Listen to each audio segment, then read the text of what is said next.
Welcome back to the Place We Find Ourselves podcast. I'm Adam Young, and today's episode is about what to do with the big emotions inside.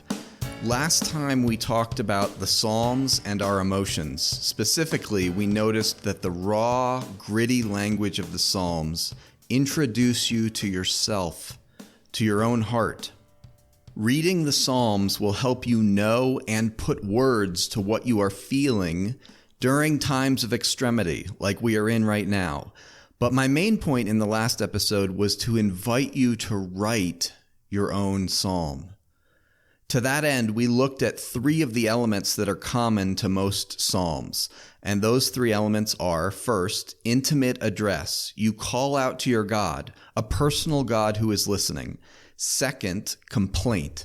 This is where you tell God just how troubled your life truly is. And third is petition, which is a nice, polite word for the insistent demand that the psalmist brings to God, such as rescue me, or deliver me, or help me in this particular area. That's a summary of where we went last time.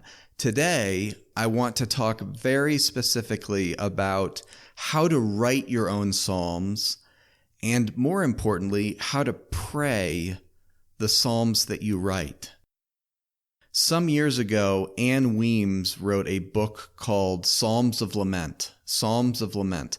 It's a collection of prayers that she prayed in the aftermath of the death of her 21-year-old son. And the reason the book came about is because Ann was friends with Walter Brueggemann.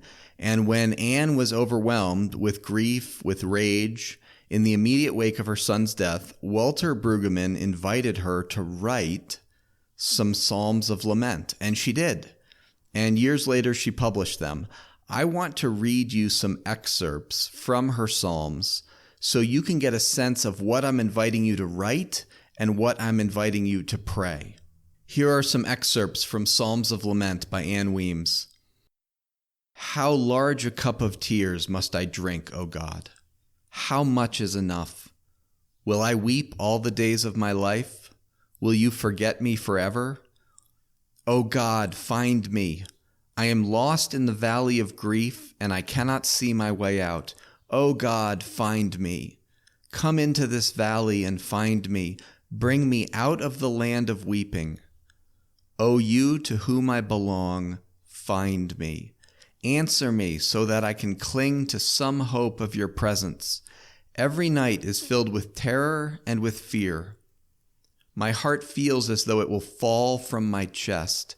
Over and over I scream your name, but you do not answer, and you do not come, and I cannot stand it. Those are some of her words. Do you hear how raw and honest and flat out beautiful they are? By the way, if you are someone who has a hard time speaking this frankly with God, especially someone who has a hard time expressing anger to God, you may want to go back and listen to podcast episode 9 titled Why Engaging Your Story Requires Anger at God. Because many of us grew up in Christian cultures in which it was flat out wrong to feel anger at God. It was wrong to ever feel abandoned by God. It was wrong to ever feel disappointed in God. And so if we ever find ourselves feeling even the littlest bit of anger at God or disappointment in God, we nip that feeling in the bud immediately because we believe it is somehow ungodly or wrong to feel it, much less express it. Those of you who learned it is wrong to feel angry with God or disappointed in God, even if you have grown a little more comfortable with those feelings, you may struggle again as I invite you to put words to those feelings and to actually express them to God. Now, here's the problem with that. Open your Bible and read Job 9. And I could pick lots of places in the Bible to ask you to read, but Job 9 is one of my favorites. The first thing you'll notice about Job 9 is that Job is furious. So in verse 3, he says, should a person bring grievance against God, God will not answer one of 1,000. Job is saying that you can throw up 1,000 prayers to God, 1,000 grievances, and he won't answer a single one. He's angry. Can you relate to this? I sure can. I bring a grievance to God over and over and hear nothing back, and it is the deafening silence that is so disturbing. And then in verse 17, Job says this. He says, God, you crush me and make my wounds many for naught. In other words, God, you wound me over and over and for no good reason.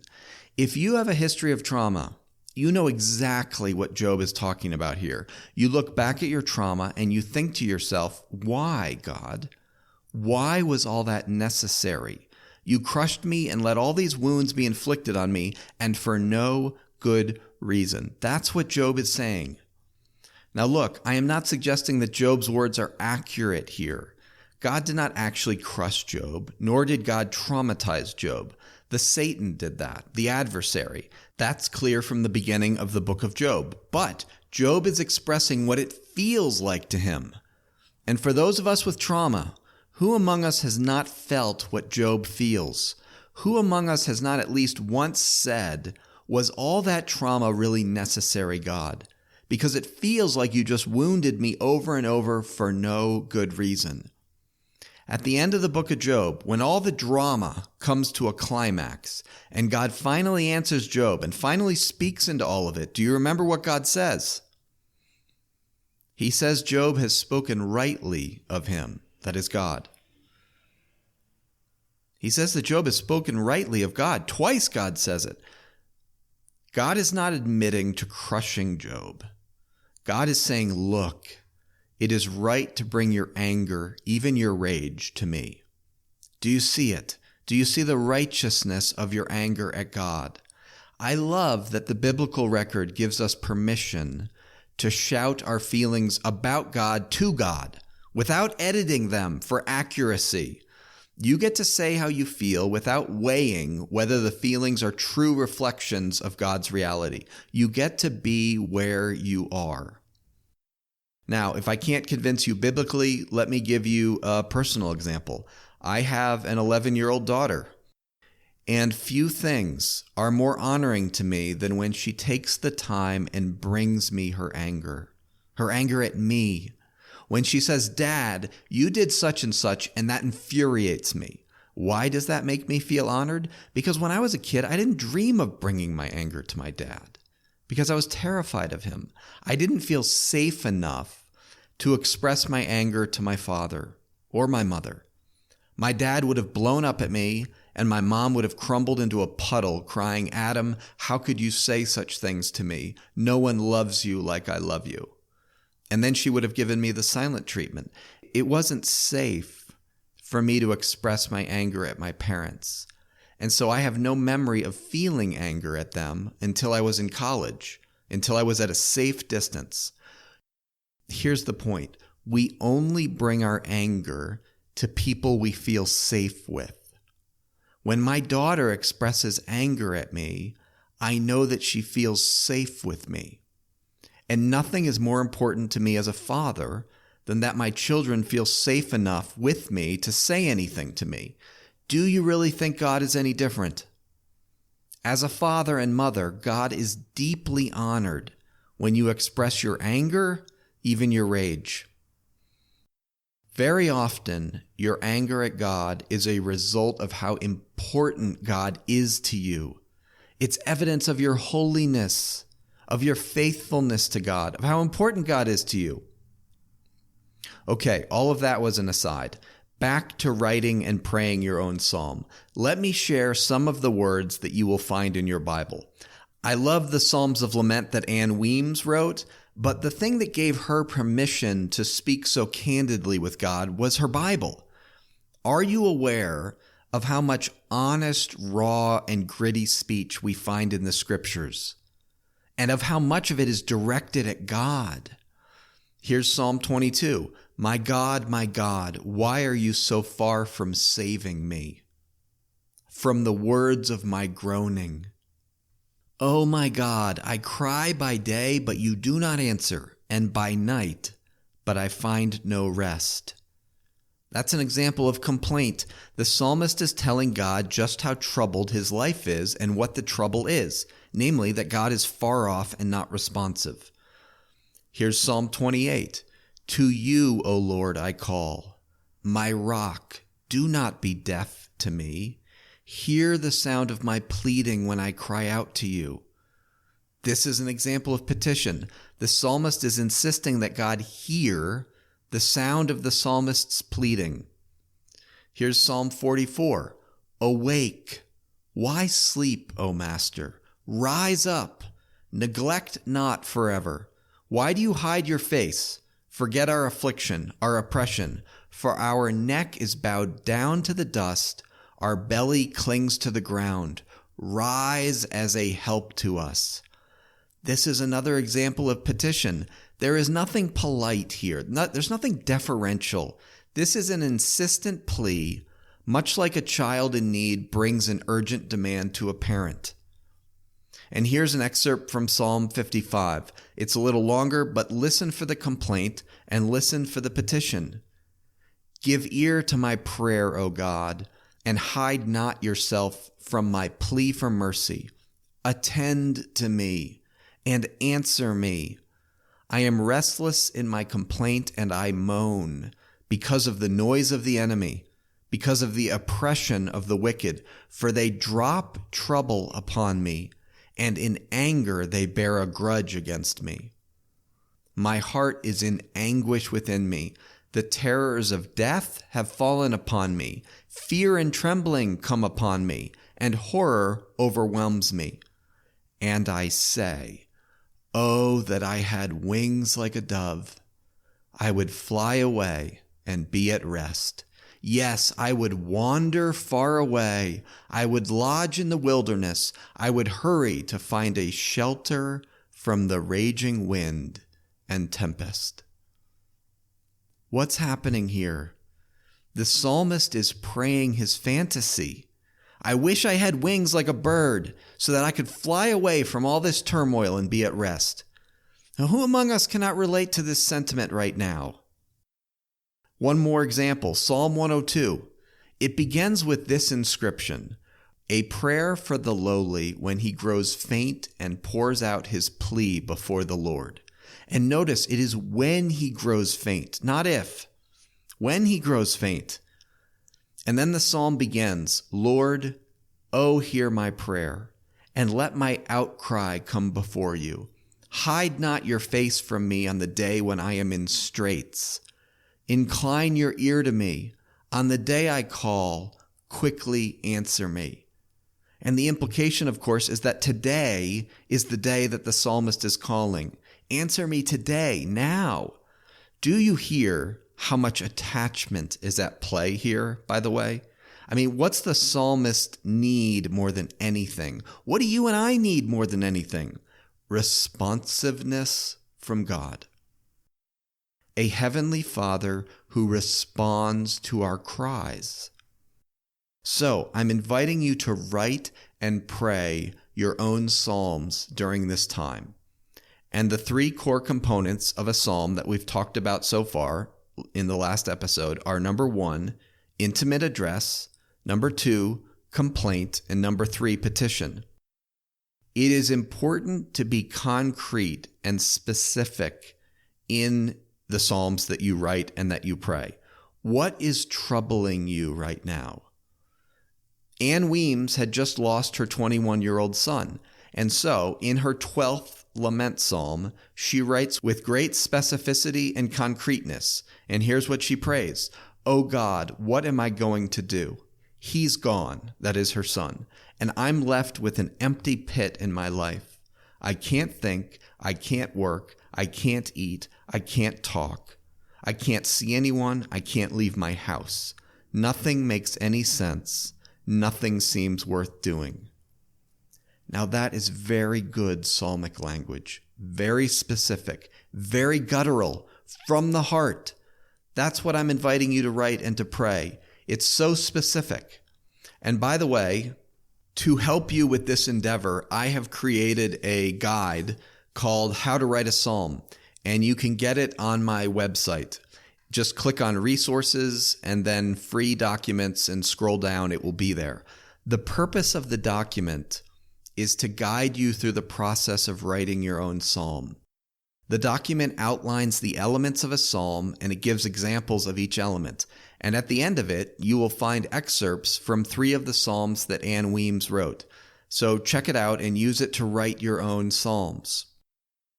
Okay, now that you have a sense of how to go about writing your own psalm, let me offer you 3 reasons to actually pray the psalms you have written. Because the goal is not merely to write them, but to pray them. And here are 3 reasons to go so far as to pray them. Number 1, praying your psalm will integrate your brain. What does that mean? Well, emotional experience is a right brain function, largely. Language is a left brain function. Brain health is a function of integration between various regions of the brain. So, when you put words to your emotions, when you put language, left hemisphere, to your feelings, right hemisphere, you are linking your left brain and your right brain. Literally, neurons fire across the corpus callosum in the middle of the brain, and it links the 2 hemispheres. That is very healing for your brain. It integrates neural networks. So, praying your psalm integrates your right and left hemispheres by putting words to emotions and expressing those emotions. And integrating your right and left hemisphere, that is connecting the neurons between the 2 hemispheres, is very healing for the brain. It stabilizes the brain. Number 2, praying your psalm will liberate your heart. Brueggemann puts it like this. He says, if we don't pray the psalms, our own experience may be left untapped and inarticulate and therefore not liberated. If we don't pray our feelings, then our experience may be left untapped. In other words, your experience of powerlessness or your experience of loneliness or whatever it is, that experience yields big feelings that just rattle around inside your body untapped. If a feeling is untapped, then it can't be released. It can't flow. It just sits there inside your chest or your gut, trapped. You access a feeling, you tap into the feeling by letting yourself feel it, and then the next step is to articulate it, speak it, put it out there. By feeling our feelings and then naming them, we liberate those feelings. We liberate our hearts. Neuroscientist Dan Siegel has a phrase for this, and his phrase is, name it to tame it. You have to name your fear in order to become free from that fear. You have to name your rage before you can work through the fiery, burning feeling in your chest. Name it to tame it. That's what Siegel is saying. Now, I'm going a step further than Siegel here. I'm suggesting that it's not enough to simply name it. You have to bring it to speech, yes, but then you have to pour that feeling out to God in prayer. Unedited, raw, gritty. Tell God just how bad things really are for you right now. Okay, reason number 2 to write your own psalm and to pray it is that it will liberate your heart. It will allow trapped feelings to start to flow. And flow is very important. Just as brain health is a function of integration, it is also a function of flow. If emotions can't flow, the result is stuckness, rigidity. Third reason to pray the psalm that you've written. It is an act of self-care. Yes, writing and praying your own psalm is an act of self-care. Self-care is so important right now. What are you feeling now that I've brought up the topic of self-care? If you're feeling a sense of please get on to the next point, Adam, it may be that self-care is hard for you. Problems with self-care or a mild annoyance when thinking about self-care, this is very common in people with trauma. If you're annoyed by the topic of self-care, you might want to go back and listen to episode 58 where I talk in depth about trauma and self-care and why self-care is so important even though you don't want to do it. It's about kindness. Kindness to your own heart and body. One of the ways you can do self-care right now is by praying some psalms. 1700 years ago, Athanasius asserted that praying the psalms is a way of attending to or caring for oneself. Okay, what does that mean? How is praying a psalm a way of caring for yourself? Well, here's what Athanasius goes on to say. He says, praying a psalm provides access to feelings that might otherwise lie fallow or erupt in an entangled manner. Let's look at both of those words. Praying a psalm provides access to feelings that might otherwise lie fallow. To lie fallow means to remain uncultivated or unused. Athanasius is saying, look, by praying the Psalms, you get access to your feelings. It is highly likely that you are having feelings right now that you don't know you're having. When we are in extremity, we don't always have access to what we're feeling. In other words, you may be feeling lots of anxiety right now and not actually know it.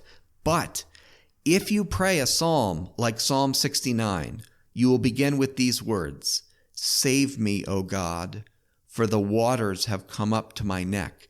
And as you say these words, it helps you to connect to whatever feelings of anxiety you may have inside.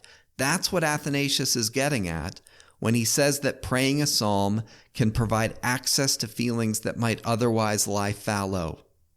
And then he adds the very important point that if you don't connect to these feelings, if you don't integrate the feelings that you're having by naming them and expressing them, then the danger is that they might erupt. Who among us does not know the experience of suddenly erupting with emotion that is disproportionate to the circumstance at hand, with emotion that is entangled with other moments? This is because we have not integrated our big feelings by naming them and expressing them appropriately. If you keep praying Psalm 69, you continue with these words, "I am worn out calling for help. My throat is parched. My eyes fail, looking for my God." The psalmist is expressing his feeling of powerlessness. This is very integrative for your brain.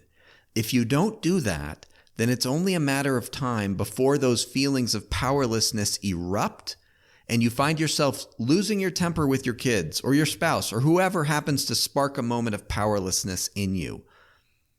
So, the third reason to pray the Psalms is to care for yourself, particularly to care for your emotional self by bringing your big feelings to speech.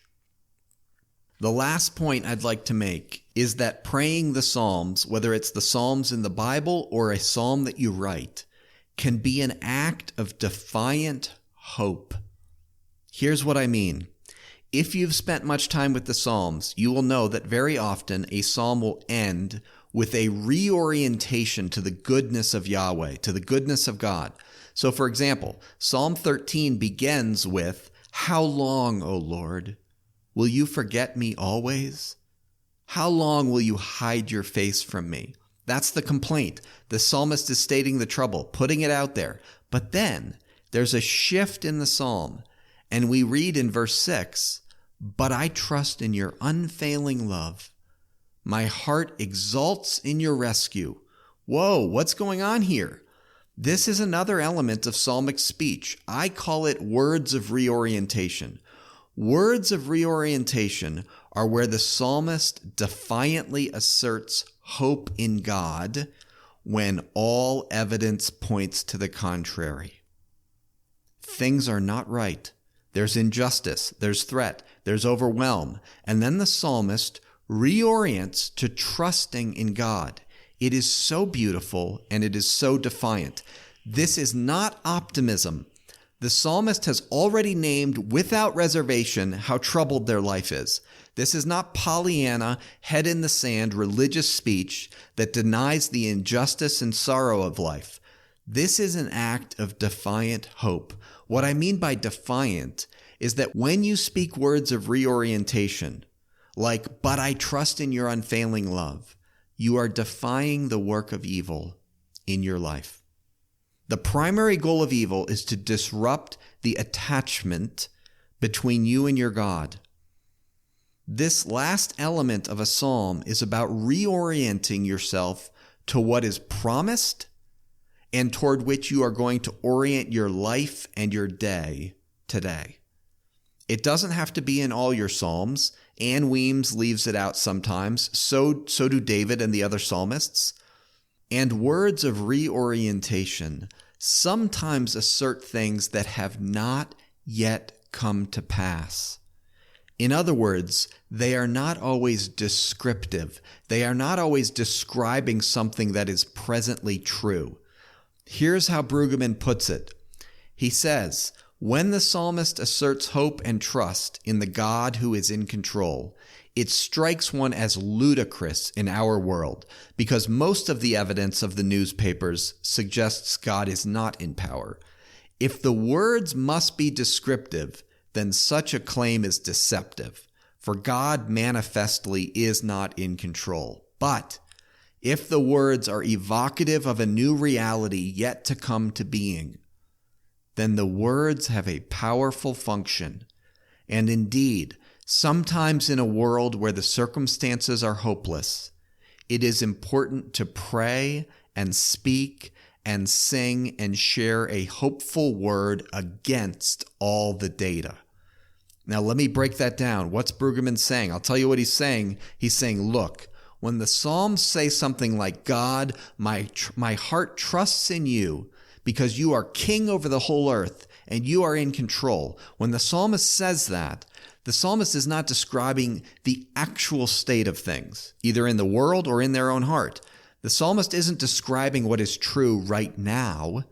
The psalmist is using his words and his will to evoke a new reality yet to come to being.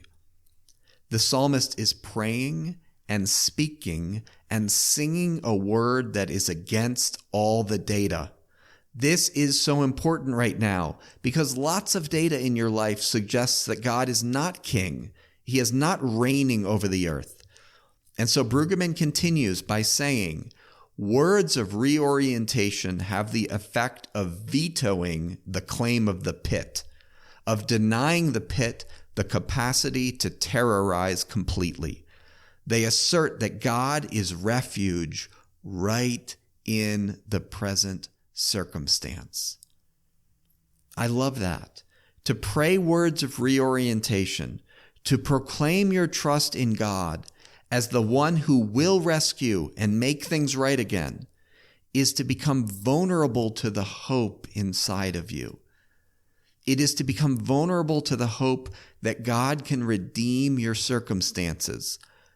God can restore the years that the locusts have eaten. This is an act of defiant hope, and it is characteristic of many psalms. You need not include words of reorientation in all of the psalms that you write, but you may find that your heart wants to express it some of the time. Thank you so much for listening today. Remember to go to my website and download the guide titled How to Write a Psalm. You can find it under the Resources tab. Also, I am releasing this episode immediately because of the coronavirus crisis, but future episodes, starting in 2 weeks, will release first to the Place We Find Ourselves app. So if you want immediate access to future episodes, please go to my website, click Support the Podcast, and sign up for $3 per month or $30 per year. Thanks again for listening, and don't forget to carve out some time to write some psalms.